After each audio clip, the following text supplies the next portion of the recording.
Si te parece, empezamos ya.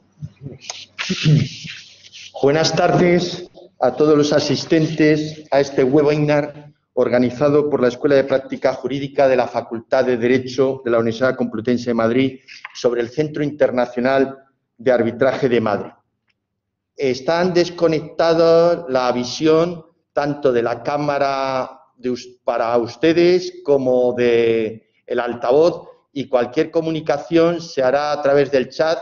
Al final de la intervención de don José Antonio Caínzos habrá una serie de preguntas que podrán formular y lo tienen que hacer a través del chat. Lo digo a efectos de organización. La Ley de Arbitraje española del año 2003, al inspirarse en la Ley Modelo Uncitral, viene a recoger en su exposición de motivos que con esa inspiración lo que se pretende es atraer arbitrajes de carácter internacional a España, sobre todo del área con el que tenemos una especial vinculación, como es el área iberoamericana. En semejantes términos se manifiesta también la Ley 11/2011 de desarrollo, de reforma de la anterior ley, que también se pronuncia en esos términos de desarrollo del arbitraje internacional en España. Y lo mismo también la Ley Orgánica 5/2011 de desarrollo de la anterior también se manifiesta en esa línea, al decir que con esta reforma de arbitraje se pretende dotar de mayor seguridad y confianza jurídica a esta institución para acrecentar la celebración de procedimientos arbitrales, sobre todo desde el plano internacional. En esta línea se enmarca, podemos decir, la creación del Centro Internacional de Arbitraje de Madrid, CIAM, que ha empezado su funcionamiento el 1 de enero de este año 2020. Era demandado desde hace tiempo que España, y en concreto Madrid, tuviera una Corte Internacional de reconocido prestigio para atraer arbitrajes de esta naturaleza a nuestro país. Gracias a la integración de 3 acreditadas cortes, como son la Corte Española de Arbitraje, la Corte de Arbitraje de Madrid y la Corte Civil y Mercantil de Arbitraje, que han unido sus objetivos para que los arbitrajes internacionales que pudieran estar sometidos a sus reglamentos sean tramitados por el CIAM, y de la que es socio estratégico el Ilustre Colegio de Abogados de Madrid a través de su Corte de Arbitraje. El Centro Internacional de Arbitraje de Madrid podemos decir que es una institución innovadora, que pretende ser referente y alcanzar un lugar destacado en el ámbito del arbitraje internacional, que nosotros le auguramos que será muy pronto. Para conocer la organización y funcionamiento del CIAM como institución para la resolución de controversias, contamos con su presidente, José Antonio Caínzos. José Antonio tiene una dilatada trayectoria profesional. Podemos señalar que es abogado del Estado, ha sido socio director de la práctica litigiosa, es decir, contenciosa y arbitral del despacho anglosajón Clifford Chance en España, y copresidente del Club Español del Arbitraje, al que también me honro en pertenecer. Solo me queda dar las gracias a todos los que han divulgado la celebración de este webinar, especialmente al Club Español del Arbitraje. Muchas gracias, José Antonio, por tu presencia en la escuela y poder cantar contigo esta tarde. Y sin más preámbulos, cedo la palabra a José Antonio para que nos hable del CIAM. Muchas gracias. Muchas gracias. Buenas tardes a todos. Con permiso del profesor Hinojosa, me he quitado la mascarilla para que los que me oigan mejor. Lo primero es dar las gracias a la Escuela de Práctica Jurídica de la Facultad de Derecho de la Universidad Complutense, una institución de enorme tradición y de la que me siento especialmente orgulloso de poder participar hoy en este webinar. Y como digo, especialmente al profesor Hinojosa, que ha hecho posible esta presentación y la preparación de este acto, que para CIAM y para mí, por tanto, es muy importante. He preparado una presentación de PowerPoint que voy a compartir con ustedes para hacer más fácil el seguimiento de la exposición.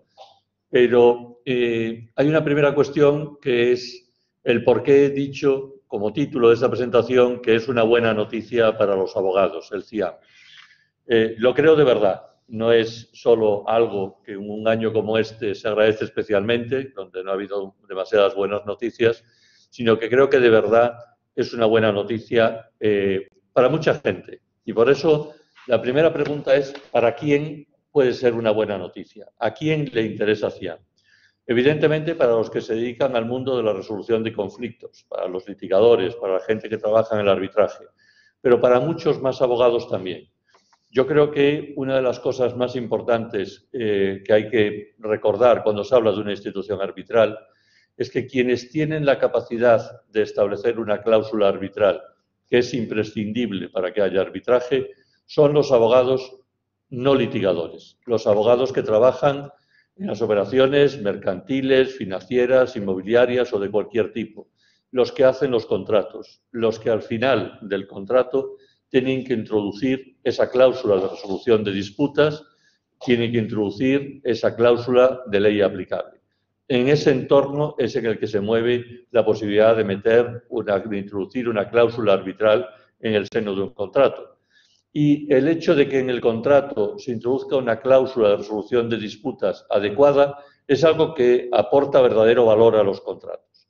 Los procesalistas no tenemos ninguna duda al respecto, pero a veces los abogados que no trabajan en este ámbito no son conscientes de la enorme importancia de esa cláusula, porque cuando se firma un contrato, las partes están en su luna de miel, están en el momento en el que han llegado a un acuerdo y normalmente estarán ambas partes razonablemente satisfechas de lo que firman. Parece casi hasta de mal gusto plantear en ese momento el cómo vamos a resolver una disputa si llegamos a tenerla. Pero la realidad demuestra que o se introduce esa cláusula en el momento en que se firma el contrato o a posteriori es prácticamente imposible poner de acuerdo a las partes, incluso sobre la forma de resolver la disputa. Por tanto, es especialmente importante el pensar en esa cláusula, teniendo en claro además un punto de partida fundamental, que es el hecho, por defecto, la cláusula normalmente remite a los tribunales de una determinada jurisdicción, de un país, de una ciudad, y si no se quiere eso hay que hacer el esfuerzo de introducir otros elementos. Pero la diferencia es importante y desde luego el dato suficientemente relevante como para tenerlo en cuenta.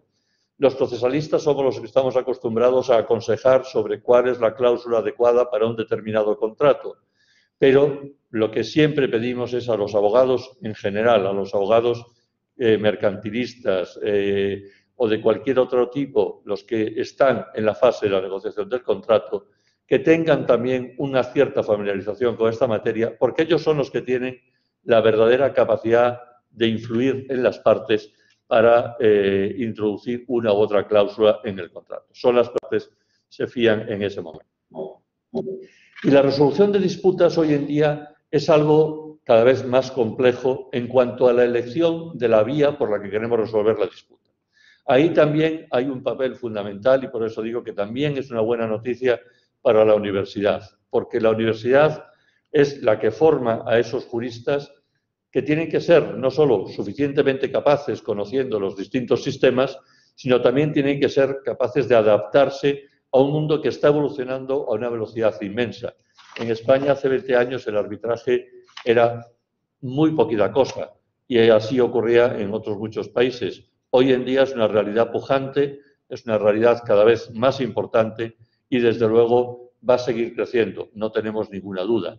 Pero es que junto al arbitraje ya hay otras muchas fórmulas de resolver los conflictos. Además, por supuesto, de los tribunales estatales de justicia y del arbitraje está la mediación. Yo creo que en este momento es muy importante la mediación porque es una fórmula que permite resolver las disputas de una manera rápida, de una manera eficiente, de una manera barata y además la mediación tiene que ir acompañada de algo que es imprescindible y que no siempre existe y que en España no es demasiado habitual, que es una cultura de pactos, una cultura que permita que las partes se acostumbren sin necesidad de acudir a un tercero para resolver el conflicto, bien sea un juez o bien sea un árbitro, a resolverlo de común acuerdo, con la ayuda de un tercero, como es el caso de la mediación, o sin la ayuda de un tercero. Por eso también hago aquí referencias a la conciliación y a otras formas que existen hoy de resolver los conflictos que son casi innumerables.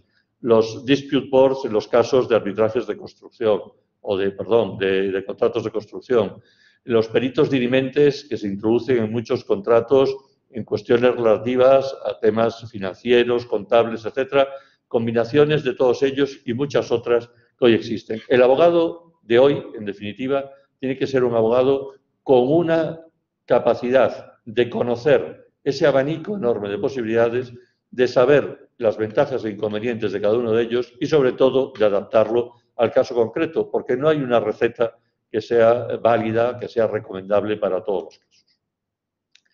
Desde luego, lo que sí creo que es indiscutible es que en los contratos, en las operaciones internacionales, el arbitraje es normalmente la vía adecuada. Incluso cuando las partes son nacionales de países donde los sistemas judiciales funcionan razonablemente bien, una de las partes normalmente no quiere someterse a los tribunales de justicia del país de la otra parte. Con razón o sin ella, pero sí existe normalmente esa reticencia que es absolutamente habitual, como se ve en la práctica diaria.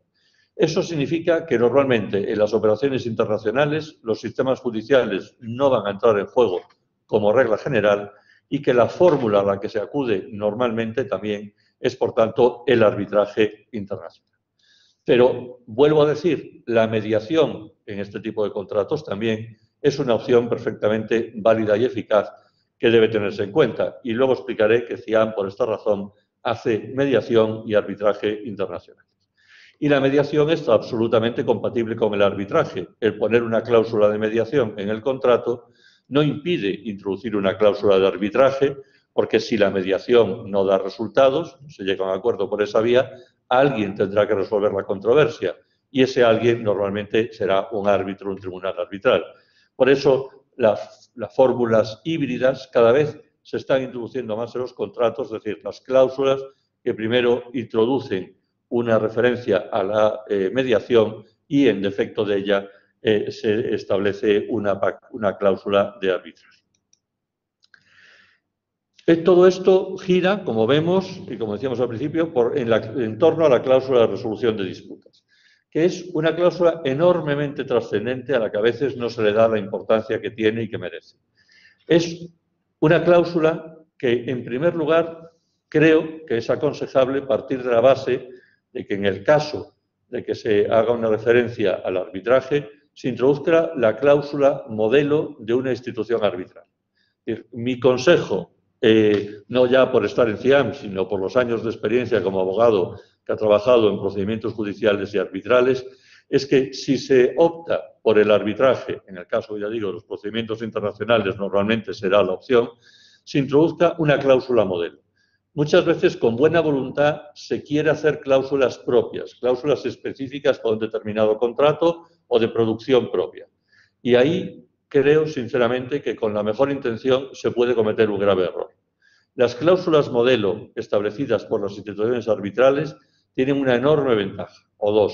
La primera es que son muy sencillas y, a continuación, aquí tienen ustedes, por ejemplo, la cláusula de arbitraje, el convenio arbitral tipo de CIAM, que no es distinto de los de otras instituciones. No hemos reinventado la rueda, ni muchísimo menos. Es muy parecida a cualquier otra y, como ven ustedes, es muy simple y simplemente hay que rellenar algunos datos, como si se quiere 1 o 3 árbitros, el idioma al que se somete, el arbitraje o la sede del arbitraje. Son, en definitiva, convenios arbitrales muy simples, pero que nos dan una garantía plena, no solo por su sencillez, sino porque están perfectamente testados. Esas cláusulas no tienen problema nunca. Nadie va a poder discutir, introduciendo una cláusula de este tipo, que la sumisión a arbitraje está bien hecha. Mientras que si se hace una cláusula propia, como digo, y cuanto más larga, más fácil es que sea patológica, más fácil es que tenga problemas y que una parte que quiera evitar el arbitraje, que no quiera una resolución rápida del procedimiento, pueda usarlas para empezar a torpedear el arbitraje desde el principio. Por tanto, el primer consejo, desde mi punto de vista, si van al arbitraje, convenio arbitral tipo. Segundo, personalmente creo que también es mucho más seguro el ir a un arbitraje institucional que a un arbitraje ad hoc. Los dos son perfectamente válidos, pero el arbitraje ad hoc tiene una pega, y es que si una de las partes no quiere que el arbitraje vaya adelante, es mucho más vulnerable, es mucho más fácil ponerle palos en las ruedas, si me permiten la expresión, a un arbitraje ad hoc que a un arbitraje institucional.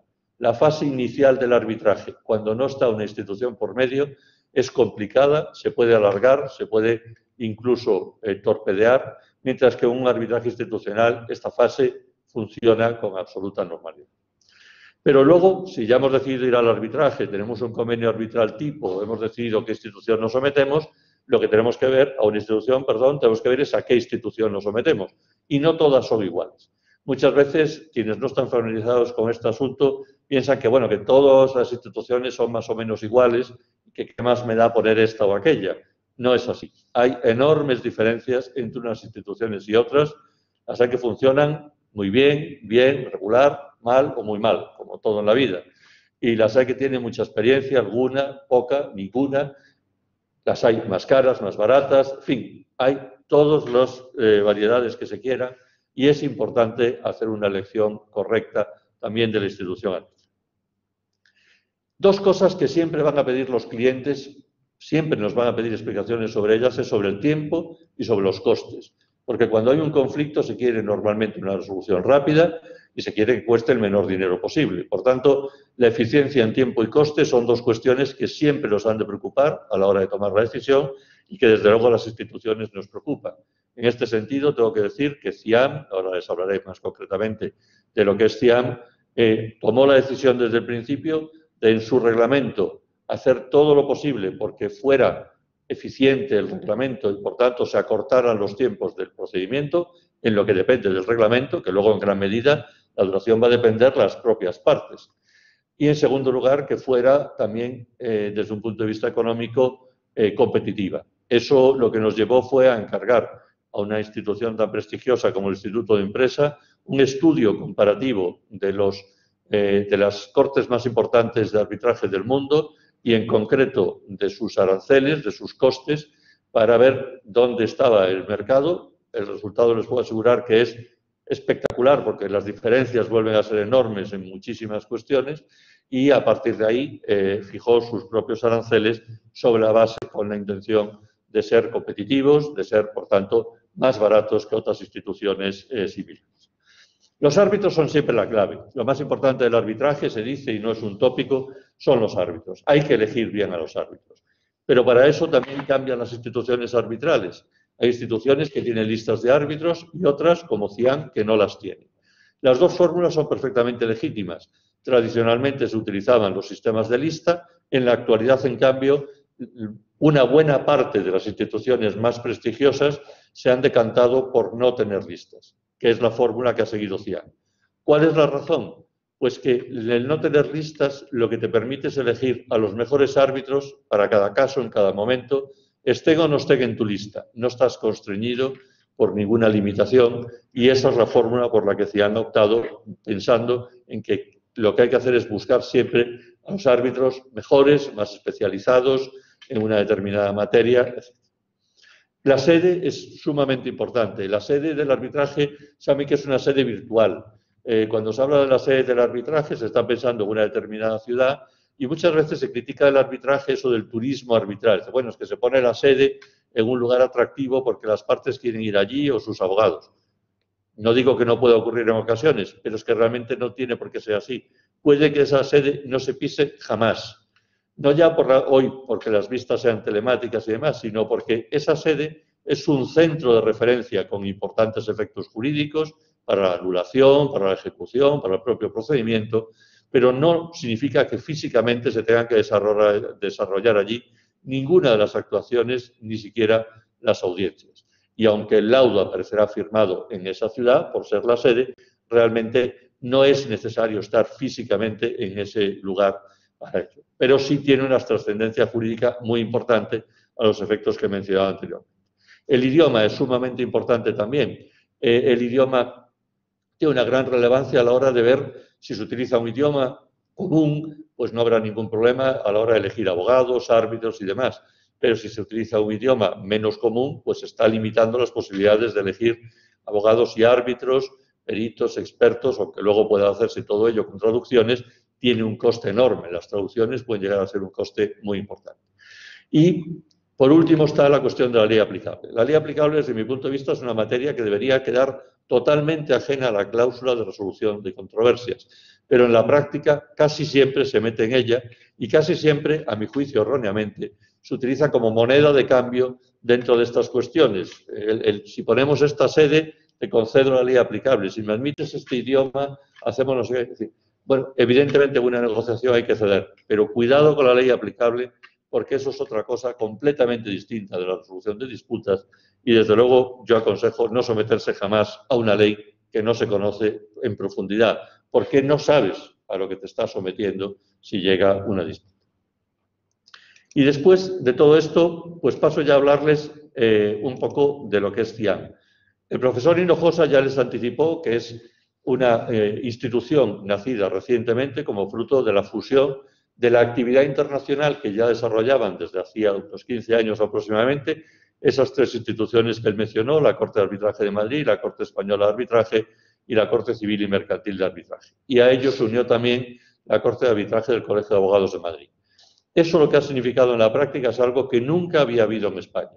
Y es que es la primera vez que existe una sola institución dedicada al arbitraje internacional que sea la imagen de España, que sea la cara del arbitraje en España o administrado desde España, y por tanto es la primera vez que España está en condiciones de competir a nivel internacional con algo tan poco común, se nos dice a los latinos, como es el haber conseguido estar todos a bordo del mismo barco y remar todos en la misma dirección. Ese es el gran valor de CIAM, que como corte de arbitraje nace el 1 de enero de este año, pero empieza a funcionar el 1 de enero de este año, para ser exactos. Realmente su constitución es de final del año 2019, pero con una característica muy singular, y es que para quienes puedan pensar, jamás sería yo el primero en ir a una institución nueva, porque van a necesitar un tiempo de rodaje. La ventaja de CIAM es que el rodaje ya lo tiene hecho, y es por una razón muy simple.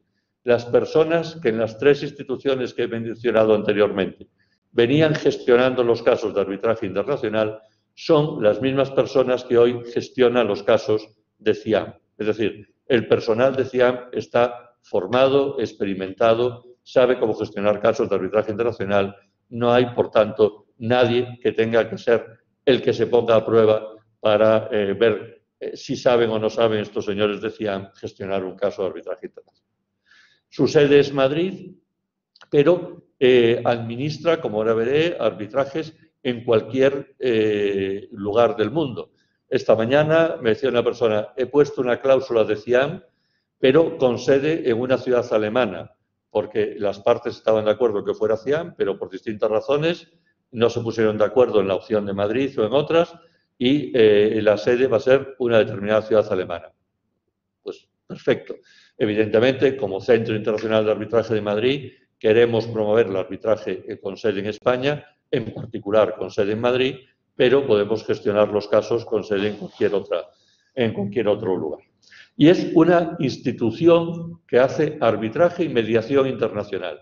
Decía al principio que aunque el 1 de enero empezamos con arbitraje internacional, inmediatamente que se presentó la pandemia, tomamos la decisión de incorporar también el servicio de mediación internacional dentro del CIAM, porque pensamos que es una necesidad probablemente para muchas empresas que no podrán esperar a lo que tarda en resolverse una disputa en un procedimiento judicial y ni siquiera en un procedimiento arbitral. Y por eso hemos ofrecido y lo hemos puesto en marcha con urgencia para adaptarnos a las necesidades de las empresas ese servicio de mediación. Pero como solo hacemos arbitraje internacional, teníamos un primer problema, que era definir qué es arbitraje internacional. Hay una definición en la ley modelo, hay una definición en la ley española de arbitraje, eso era lo fácil, pero como somos una institución internacional tenemos que acomodarnos a los estándares internacionales. Y para eso pensamos que la mejor opción, en lugar de definirle el propio CIAM lo que era arbitraje internacional a sus efectos, pensamos que lo mejor era nombrar una comisión de expertos internacionales, que son los que ustedes tienen en la pantalla.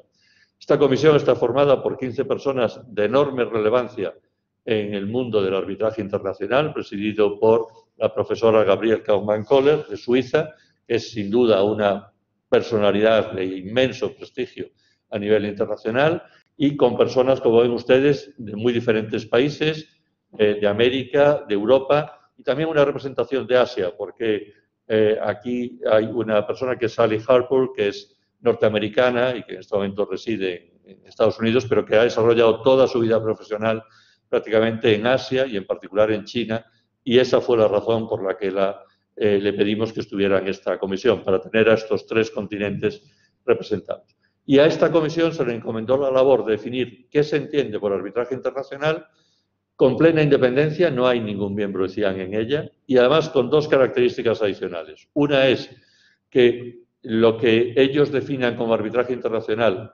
inmediatamente irá a nuestra página web y estará accesible a todos, y en segundo lugar, CIAM se ha comprometido a cumplir con las recomendaciones que ellos nos dan. Es una institución, por tanto, absolutamente internacional. Hasta en el logo, si ustedes puede parecer anecdótico, se fijan en él, verán que están representados los 5 continentes, y no es una casualidad. Era un deseo desde el principio de mostrar que éramos una institución internacional, que trabaja en 4 idiomas desde el primer día, en español, inglés, portugués y francés. Esos 4 idiomas son todos ellos igualmente importantes, pero no les oculto que la voluntad de CIAN es darle un impulso también al arbitraje español y al arbitraje también en portugués. Pensamos que son los 2 idiomas que tienen más futuro en este momento que el arbitraje internacional en cuanto a crecimiento se refiere. El inglés es el idioma de uso común, el francés tiene una importancia relevante y, por supuesto, el chino es un idioma cada vez más importante. Pero en el entorno en el que nos movemos más habitualmente aquí, con esos 4 idiomas cubrimos el 90 y muchos % de los arbitrajes internacionales. Y, desde luego, tenemos la gran ilusión de que, como digo, los idiomas ibéricos, el español, el portugués, cobren una mayor relevancia, y así lo estamos percibiendo ya en Latinoamérica. Ya he dicho anteriormente que podemos trabajar con cualquier sede de arbitraje en cualquier ciudad del mundo, con cualquier ley aplicable también, y desde el principio hemos, como en esta comisión se puede ver y también ahora lo van a ver a continuación, incorporado a personas de todo el mundo, de manera que, además de contar con los mejores expertos, también hemos querido dejar muy claro que somos una verdadera institución internacional, española, orgullosísima de ser española, pero internacional. Y además con un dato fundamental, que es la cuestión de los estándares éticos. Al arbitraje a veces se le ha criticado, como a tantas otras cosas, diciendo que bueno, es un grupo reducido, es un grupo de influencias, de intereses, de amigos. No es así, ni debe ser así. Pero precisamente para asegurarnos de que no es así, hay que cumplir unos estándares éticos muy exigentes. Y lo que ha hecho el CIAM es adoptar los más exigentes que hay en el mundo en este momento. Y para sorpresa de muchos, los más exigentes que hay en el mundo en este momento son españoles. Son los que aprobó el Club Español del Arbitraje en su Código de Buenas Prácticas en el año 2019. Son francamente mucho más exigentes que cualquiera de los otros que existen a nivel internacional. Y la opción de CIAN fue adoptarlos del Club Español, no ya porque fuera español, sino porque nos hemos querido poner, como en otras muchas cosas, el listón muy alto en una cuestión fundamental que es la de la ética. Aquí voy a pasar muy rápidamente, simplemente para que vean cómo se gobierna el CIAM. Hay una secretaria general, que es Melanie Riofrío, una abogada canadiense, una presidencia, que en este momento ocupo yo, y un pleno formado por representantes de las 4 instituciones, las 3 que formaron CIAM, más el Colegio de Abogados, y además personalidades de otros países que hemos incorporado. En este momento representa a los 2 continentes, a América y Europa, pero además que tienen una procedencia muy variada. Es decir, estamos hablando de personas que tienen experiencias como árbitros, en los despachos jurídicos, en las cortes de arbitraje, en empresa, en la universidad, es decir, en todos los ámbitos que tienen relación con el arbitraje. Para la designación de árbitros y mediadores, como ya les anticipé, no tenemos listas. Lo que sí tenemos es un sistema que garantice la absoluta objetividad del sistema. Es imposible con el sistema, si luego quieren entrar más en detalle, influir en él, pero además hay unas comisiones de designación de árbitros y mediadores formados por expertos también de diferentes países, igualmente muy internacional desde el principio, que conocen muy bien el mundo del arbitraje a nivel internacional, que nos van a ayudar, por tanto, en lo que les decía hace unos minutos, que es la búsqueda de los mejores árbitros para cada caso, para cada supuesto. Y en el caso de los mediadores, exactamente igual, con la diferencia de que aquí ni siquiera hay ya una representación de CIAM, porque con arreglo a la legislación española tiene que estar separada la función arbitral, digamos, de la de mediación, y tienen ustedes aquí a 7 personas, verán que los españoles son minoría y que hay más personas en la Comisión de Designación de Mediadores que en la de árbitros. La razón es porque es más difícil encontrar mediadores internacionales de prestigio, es un mundo menos conocido y por esa razón, en lugar de 5 personas, hemos puesto 7 que cubren, también lo ven, aquí hay personas igualmente de 3 continentes, hay un singapurense, hay ingleses, hay americanos, hay especialistas en distintas áreas dentro de la mediación que creemos que nos cubre perfectamente el objetivo de poder llegar a los mejores mediadores. Y es una institución que ha nacido con la vocación de estar a la vanguardia, de ser una institución innovadora, como decía el profesor Hinojosa. Y ahí están, en breves trazos, algunas de estas cosas que lo demuestran. Por una parte, tiene incluidas todas las medidas cautelares de la modificación de la ley modelo del año 2006 y el árbitro de emergencia para los casos en los que la urgencia es fundamental. Tiene un procedimiento abreviado para los casos de cuantías menores que permitan tener un procedimiento más corto y, por tanto, más eficiente. Y en nuestro caso hemos puesto la línea de corte en 1 millón de euros. Es decir, los asuntos de menos de 1 millón de euros pueden ir al procedimiento abreviado. Tenemos un sistema de escrutinio previo del laudo, es decir, buscamos garantizar la calidad del laudo sin que, por supuesto, la institución entre en absoluto en la decisión de los árbitros, pero sí que el laudo tenga unos estándares de calidad que hagan que el laudo sea realmente útil y ejecutable. Y esos estándares de calidad los va a haber una comisión de escrutinio del laudo, además de la propia Secretaría General y su equipo, que precisamente la semana que viene, en un pleno que tenemos, designaremos, y que va a estar formada por 24 personas, igualmente representantes de muchos países, de muchas culturas jurídicas. Les puedo decir que de los 24 miembros de la comisión, solo hay un español residente en España, lo cual demuestra que hemos ido a buscar los mejores y allá donde estuvieran, pero con esa finalidad. La impugnación opcional del laudo es algo novedoso, no es algo que exista en muchas instituciones arbitrales, y aquí le hemos incluido, que es una fórmula que también luego, si quieren, pueden ver más en detalle en qué consiste. No es un recurso, no es una apelación, pero sí permite la revisión en determinados supuestos y cuando las partes lo hayan pactado de los laudos que tengan errores, digamos, de grueso calibre. Otros puntos, ya no, digamos, de tipo arbitral, sino de funcionamiento, pero importantes, son el tecnológico. Lo que hemos hecho en CIAN es buscar la mejor tecnología que hubiera en el mundo para estas cuestiones y que además estuviera testada por una institución arbitral de prestigio. La localizamos, la hemos adquirido, la hemos contratado y es la que está a la disposición de los usuarios de CIAN con 2 características. Primero, la de que permite que no haya papel, que es algo que en los momentos actuales yo creo que ya se impone. Y segundo, permite que las partes accedan al expediente en cualquier momento de manera absolutamente libre, sin depender de nada. A la cuestión de los aranceles y del tiempo no me voy a referir porque ya lo he mencionado antes, sí a la transparencia y a la diversidad. La transparencia hoy es un elemento imprescindible, no es una de esas palabras huecas, por más que se use a veces sin demasiado contenido. Aquí les aseguro que tiene una importancia mayúscula, y es que si entran ustedes en la página web de CIAN podrán ver que hay mucha información y va a haber mucha más, porque la intención de CIAN es que todo lo que se haga en CIAN, todo lo que diga CIAN, todo lo que CIAN quiera que hay que hacer, va a estar siempre en la página web disponible para todos. Y el tema de la diversidad es una cuestión hoy fundamental. CIAN ha suscrito el ERA Pledge, que quiere incorporar a la mujer, ayudar a incorporar a la mujer al mundo del arbitraje, pero no solo a la mujer, queremos incorporar a gente de todas las edades, de todos los países, de todas las culturas jurídicas, y CIAN tiene en ese sentido una vocación clara para ayudar en esa línea. Y con esto voy a terminar. Proyectos en marcha. La Comisión de Escrutinios de Laudos, como ya les he dicho, se nombrará la semana que viene. Estamos en una fase de dar a conocer en todos los ámbitos, despachos profesionales, organizaciones empresariales, universidades, organizaciones jurídicas de todo tipo, lo que es CIAN.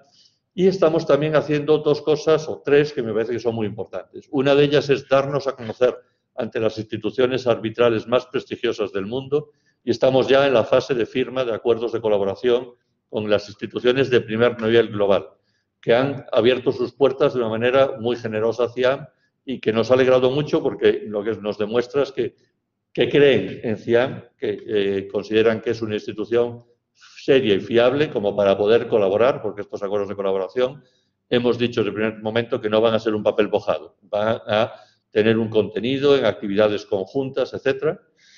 También estamos con un proyecto que nos ilusiona especialmente, que es el que llamamos Amigos de CIAM. Yo siempre digo lo mismo, a todos nos gusta tener amigos y CIAM quiere tener sus amigos. Los amigos de CIAM son personas, pueden estar en España, pero en su gran mayoría creemos que son personas que estarán fuera de España, que nos quieran ayudar, que crean en CIAM, que quieran ayudarnos a divulgar lo que es CIAM en sus países de origen o de residencia y, a su vez, que nos den el feedback de cómo desde esos países se ve el arbitraje, qué se necesita en esos países para tener la credibilidad una institución arbitral y, por tanto, cómo podemos ayudarles a resolver a las empresas de esos países o a los particulares de esos países las disputas de carácter internacional que tengan.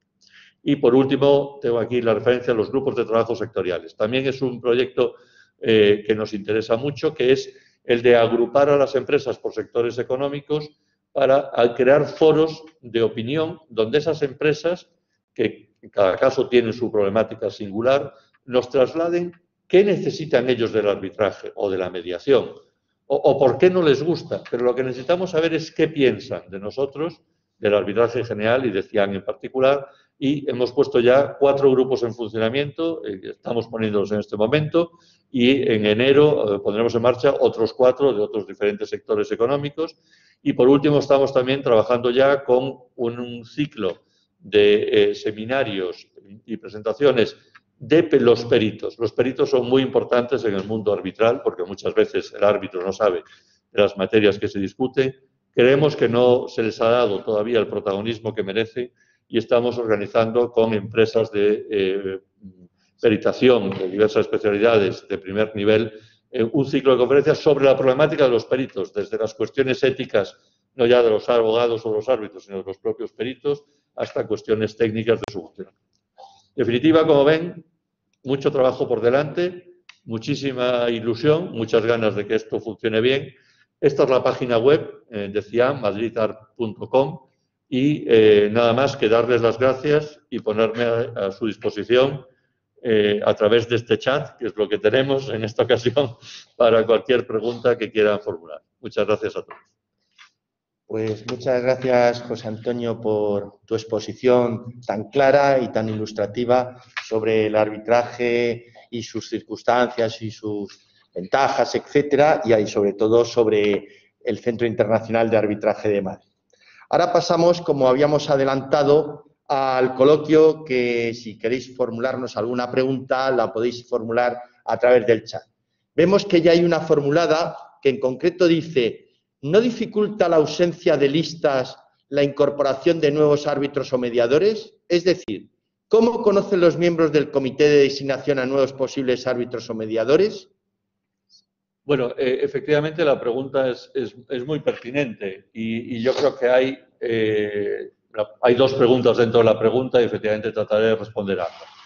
La primera es si la ausencia de listas dificulta la incorporación de nuevos árbitros o mediadores. Yo creo sinceramente que no.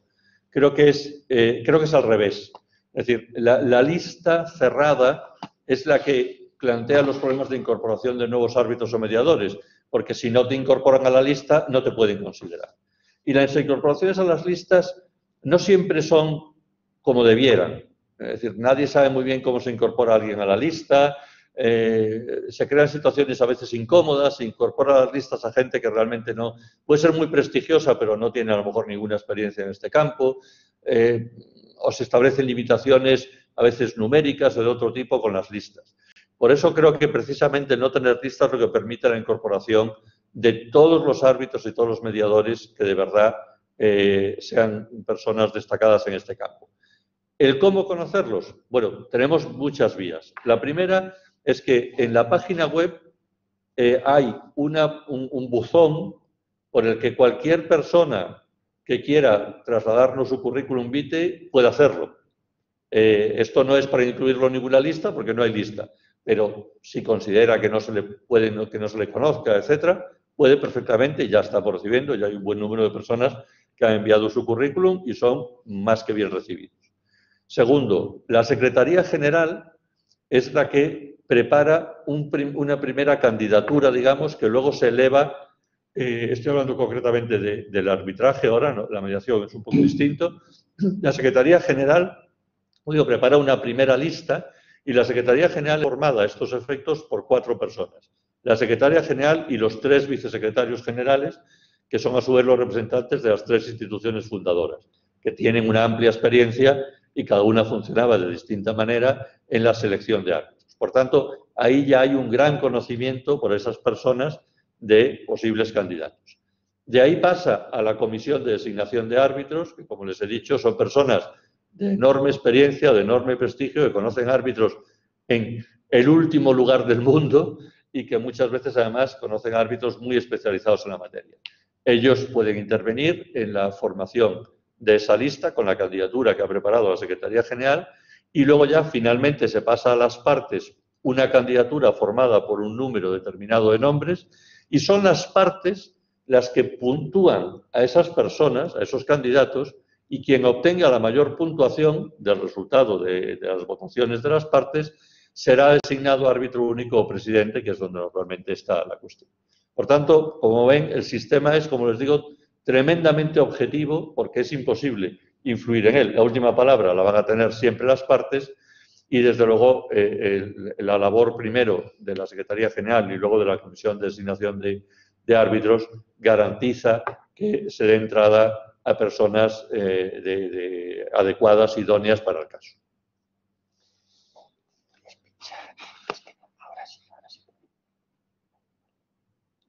¿Hay alguna pregunta más?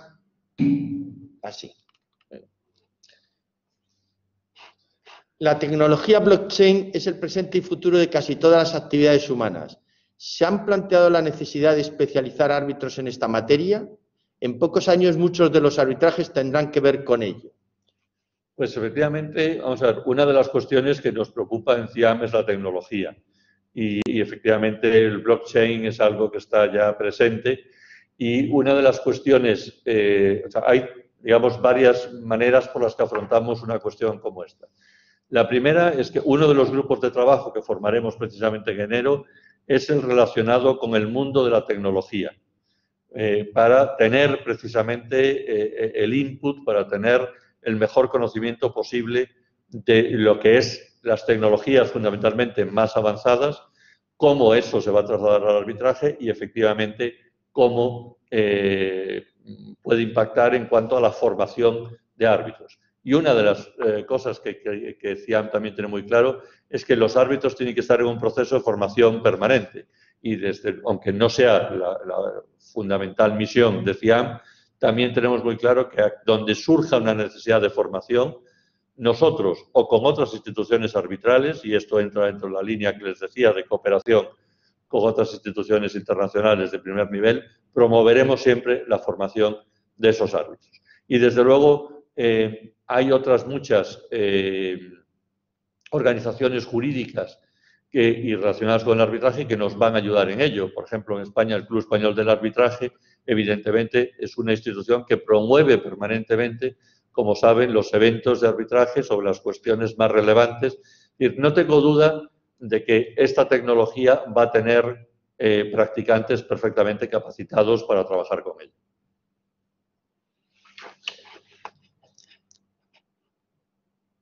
¿Hay alguna otra pregunta que se quiera formular?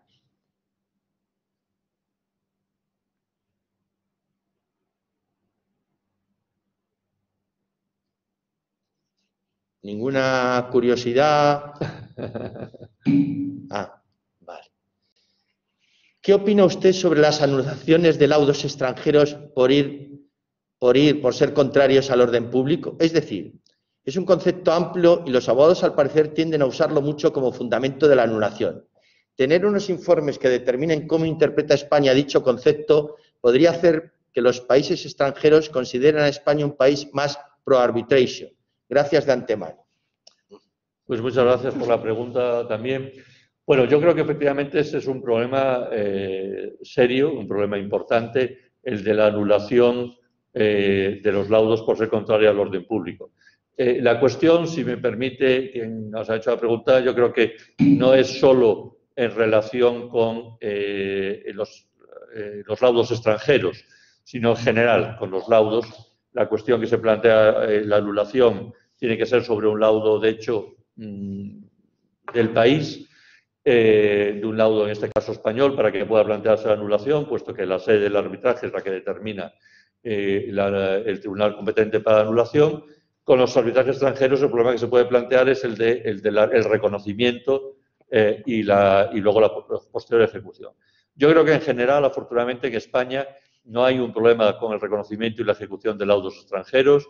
España es parte del convenio de Nueva York, por supuesto, y sus tribunales lo vienen aplicando con normalidad desde hace décadas. Yo creo que el punto conflictivo puede ser el de si se plantean anulaciones en base al orden público de los propios laudos que se dictasen en España. Y en este sentido, yo creo que el año 20 también nos ha traído otra buena noticia, que es no solo la de la creación del CIAM, sino una sentencia del Tribunal Constitucional muy importante, que precisamente el profesor Hinojosa ha comentado en un magnífico artículo que les recomiendo, que es la sentencia de 15 de junio del 2020. En esa sentencia, el Tribunal Constitucional aprovecha, digamos, una circunstancia que es una cuestión muy concreta sobre un posible desistimiento en fase de anulación para, además de resolver ese punto determinado, exponer su posición en general sobre la cuestión de las anulaciones y sobre la cuestión de las anulaciones por razones de orden público en particular. El Tribunal Constitucional ha seguido en esta sentencia los criterios que ya venía utilizando con anterioridad, incluso recientemente, una sentencia de enero del año anterior, pero en este caso lo que ha hecho es decirlo de una manera más clara y más rotunda, si cabe, y además lo ha dicho con una enorme fuerza para que no quedase ninguna duda sobre cuál era su posición. Es decir, no solo ha admitido el amparo y considerado que en el supuesto concreto, como digo, el desistimiento en particular podía haberse realizado, sino que ha entrado a lo que tiene que ser la anulación, los límites de la misma y qué papel juega el orden público. Y las declaraciones del Tribunal Constitucional no dejan ninguna duda, ninguna absoluto, sobre cuál es la posición de España en materia de anulaciones y de orden público. Piensen ustedes que en esta materia no interviene el Tribunal Supremo, sino que es el Tribunal Constitucional el que resuelve sobre las cuestiones. Por tanto, es el máximo intérprete de la Constitución, pero a estos efectos la máxima autoridad judicial española resolviendo este tipo de cuestiones. Y su posición es absolutamente clara en el sentido de que el orden público no se puede utilizar para llegar a resoluciones sobre el fondo de la cuestión. Los tribunales superiores de justicia en concreto, que son los que tienen atribuida esta competencia en España, no pueden entrar en el fondo de una cuestión por la vía de una pretendida violación del orden público y anular un laudo. Tienen que hacer el examen que le corresponde a la anulación, que es un examen esencialmente formal, limitado a lo que la ley de arbitraje dice y a lo que establecen las leyes de cualquier país del mundo con un arbitraje avanzado. Es la situación de España. Yo no tengo ninguna duda en este momento de que España se puede calificar como un país absolutamente pro arbitraje. Les puedo dar más datos. Les puedo decir que el Club Español del Arbitraje tiene un observatorio con el Consejo General del Poder Judicial Español, donde la inmensa mayoría de los magistrados que participan de estos tribunales superiores de justicia han participado y se han mostrado absolutamente favorables al arbitraje. Han suscrito unas conclusiones con árbitros y abogados que han participado en ese observatorio totalmente coincidentes con la de los árbitros y los abogados. Por tanto, yo creo que España es un país perfectamente recomendable desde el punto de vista de la seguridad jurídica. Otra pregunta, esta sí que es muy personal. ¿Cómo llegó el señor Caínzos a ser árbitro? ¿Por qué y cómo orientó su carrera en esa dirección? Bueno, esta como es personal, por supuesto la contesto con mucho gusto, pero no me voy a extender porque mi vida no creo que les interese demasiado. Yo llegué al arbitraje por una razón muy simple, porque cuando dejé mi trabajo en la abogacía del Estado, pasé a un despacho internacional. Antes de Clifford Chance, que era al que se refería el profesor Hinojosa, estuve 4 años en el despacho Baker McKenzie. Baker McKenzie es un despacho norteamericano al que cuando llegué yo la verdad es que no sabía ni lo que era el arbitraje, ni lo había estudiado, ni por supuesto lo había practicado en la administración, pero inmediatamente vi que había un mundo ahí completamente desconocido para mí, muy interesante, muy atractivo. Tuve la suerte de que aprendí mucho de mis colegas de despacho de otros países que llevaban muchos años trabajando en el arbitraje, en particular en el arbitraje internacional, y vi muchísimos contratos que tenían esas cláusulas, y como todo en este mundo, pues empecé a estudiarlo, empecé a meterme en ello, me gustó, me apasionó, y cuando llegué a Clifford Chance, pues ya tuve la suerte de integrarme en otro equipo internacional donde igualmente aprendí enormemente de mis compañeros, y además luego ya fue produciéndose también una incorporación en España muy importante, fundamentalmente desde el momento que se aprueba la ley del 2003, donde hay una verdadera eclosión del arbitraje en España, no ya solo de los despachos internacionales, sino también de los despachos españoles, de las empresas españolas que se internacionalizan, etc. Por tanto, digamos que yo llegué porque tuve la fortuna de estar en el lugar adecuado en el momento adecuado. Pero hoy, afortunadamente, es muchísimo más fácil para todos los que estén interesados en el arbitraje. Hoy hay multitud de vías para aprender, para entrar en él, para estudiar, para acceder a las personas que lo hacen, y, por supuesto, a mí me tienen a su disposición. ¿Hay alguna otra pregunta que se quiera formular?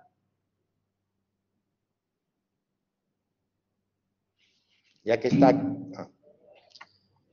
Mi duda es sobre la posible impugnación del laudo ante el centro.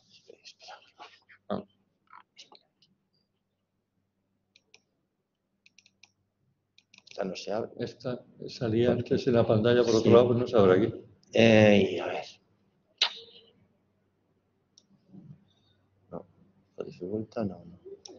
¿Puede volverla a escribir? Porque... sí. Ahora la vemos. A ver, mi duda es sobre la posible impugnación del laudo ante el centro. ¿No creen...?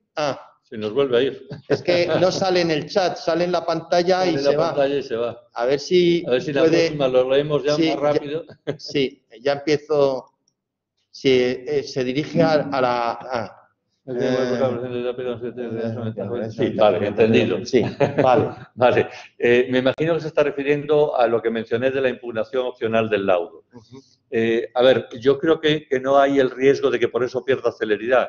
Es un poco al contrario lo que se persigue, al menos. Es decir, el procedimiento de impugnación opcional ante el propio CIAM, aunque es con un nuevo tribunal arbitral, es muy breve. Es un procedimiento que no debe llegar a los 2 meses.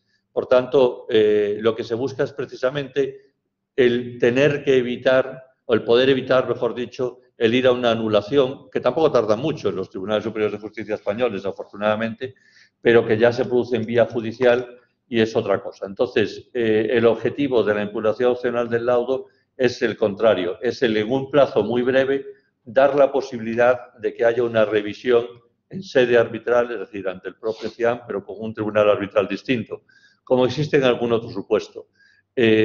Es verdad que, como he dicho antes, es solo para los casos en los que expresamente las partes lo pacten, es decir, por defecto no interviene, no juega, y eso es importante precisamente para que todos aquellos que piensen que el arbitraje es lo que es decir, un laudo y en principio no hay nada más, y en su caso una anulación, pueden estar muy tranquilos porque en CIAM eso va a ser el sistema general.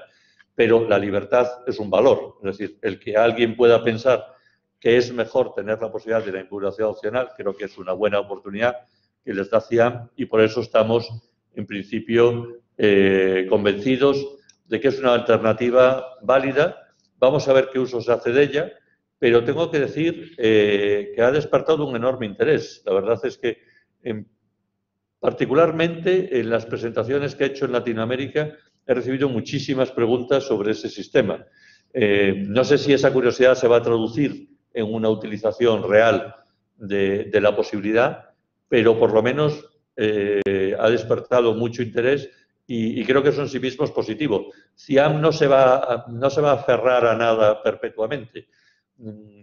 Hay una persona, para que se hagan ustedes idea, que está desde CIAM monitorizando las modificaciones que se están haciendo permanentemente en los reglamentos de las instituciones arbitrales más importantes del mundo, con la intención de que nunca nos quedemos por detrás de ninguna, que nunca nos quedemos sin introducir las modificaciones que sean necesarias.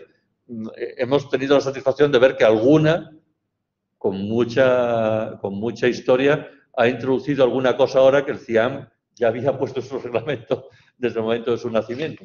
Pero, o sea, que hay vasos comunicantes aquí y que creo que todas las instituciones serias vamos aprendiendo unas de otras, vamos viendo qué es lo que funciona y lo vamos incorporando. De manera que esa es la intención. Si vemos en un tiempo razonable que funciona, seguiremos con esa posibilidad y si vemos que no se hace uso de ella, pues desaparecerá el reglamento. Esa es la idea. ¿Me permite? Sí, por supuesto. En relación con esta pregunta, lo que yo conozco es que antes había dos cortes en España, en concreto en Madrid, que establecían la posibilidad de la impugnación del laudo opcional, que es la Corte Civil y Mercantil de Arbitraje y la Corte Española. Y esto vino como consecuencia de que hubo una encuesta en abogados de despachos y también en grandes empresas de que una de las críticas que se hace al arbitraje es que las partes todos se lo juegan en la anulación del laudo, si les sale un laudo desfavorable. Y que es muy, como ha explicado José Antonio, pues muy restrictivo, no hay una interpretación extensiva o expansiva de los motivos de anulación. Y eso les creaba bastante zozobra a las partes que iban al arbitraje. Lo que pasa es que, según mis datos, cuando preparé una ponencia sobre este particular, pues las Cortes me dijeron que sí, que estaba, pero que luego las partes no lo utilizaban. ¿Por qué? Porque normalmente encarece el precio y porque no quieren ir a un segundo, aunque está en el reglamento correspondiente. Y lo que yo veo que puede ser problemático es el solapamiento del plazo con la anulación del laudo. Porque, claro, un problema que se puede plantear es que para la acción de anulación en nuestro ordenamiento jurídico son 2 meses desde la notificación del laudo. Claro, si hay esta opción de una anulación ante la propia Corte, ¿desde cuándo computa el plazo? Es verdad que ha dicho José Antonio que será un plazo muy breve, pero claro, ahí el solapamiento de plazos podría dar lugar a que algún tribunal arbitral, perdón, al tribunal jurisdiccional o un TSJ dijera que está fuera de plazo la impugnación respecto del laudo originario. Son cuestiones que se puede crear alguna disfunción. Solo quería apuntar ese problema. Sí, efectivamente, yo creo que esa es la principal cuestión. Nosotros tenemos la ventaja de que estamos hablando de arbitrajes internacionales, que son los que tienen el plazo más largo, pero ciertamente para que el sistema funcione tiene que partirse la base de que sea muy eficiente, muy rápido el procedimiento de impugnación ante la propia.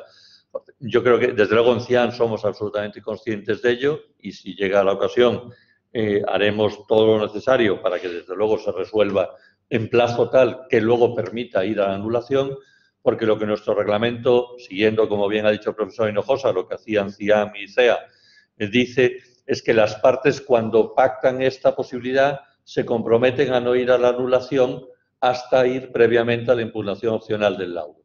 Es decir, no están renunciando a la anulación, pero así están renunciando a ir directamente a ella. Por tanto, como hay que preservar su derecho a ir después a la anulación, hay que resolverlo con un plazo tal que les permita la anulación, aunque sean muy justitos de tiempo, pero que les permita ir. ¿Hay alguna otra pregunta que se quiera formular? Es que no funciona. ¿Alguna otra pregunta? Bueno, pues si no hay ninguna otra pregunta, lo primero, reiterar las gracias en nombre de la Escuela de Práctica Jurídica y en mi nombre propio a José Antonio por haber estado hoy aquí con nosotros y haber disertado sobre el CIAM. Y, por otro lado, a todos ustedes asistentes, aunque sean virtuales, a este webinar. Muchas gracias y hasta siempre. Muchas gracias.